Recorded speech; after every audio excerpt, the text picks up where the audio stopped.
seeing his evolution on how he wanted to do business was one of the most intriguing things. Richard Nixon wanted the written word, that's well known. He didn't want the oral. Gerald Ford came in, and the first 3 days he was in office, he said to many different people, now I'm a person who likes to just get a bunch of people around the table and have it out head to head with him. And if you'd heard him in the first few days, the paper was meaningless.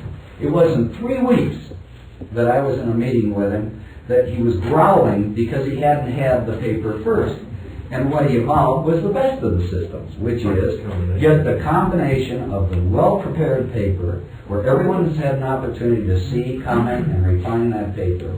Then have the head-to-head where he can really get the feel for things that a person's not willing to put in a paper. Because let's face it, in a political world and in a world of leaks, and in a world where not everyone can get the exact nuance of a writing of what their position really is, it gives the president an opportunity to make it. Now, this was a fundamental difference between those White Houses. I'm going to go in just one second.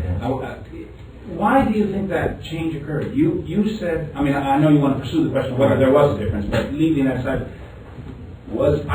from what you said, I can see 2 possible reasons. One might have to do with your own experience under the Nixon administration.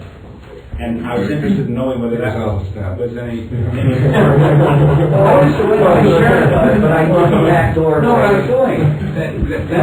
Or was it Ford's initiative that caused this new system, Jim? I mean, what was it? What was the reason for this?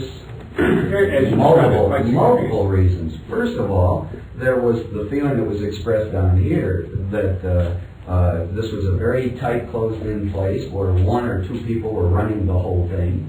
But one reason was to create a change. Remember, we were looking for different ways of doing things, and this was a very different way that would impact on that perception, so it was done from that perspective. It was done, secondly, because Gerald Ford, as a human being, had that sense of fairness.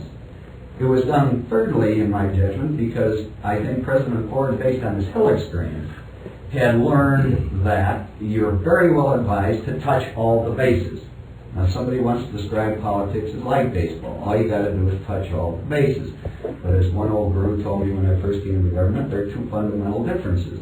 One is there are a hell of a lot more bases than 3 or 4, and secondly, their geographic location is constantly changing. And if you come at it with that viewpoint, you then want, as a matter of protection, if you're sitting in the White House, to not be blindsided, to have some nuance, either political or substantive, that you won't otherwise get, and from the standpoint also of just good, sound policy making, you want multiple views. But it's all those elements combined, and probably others.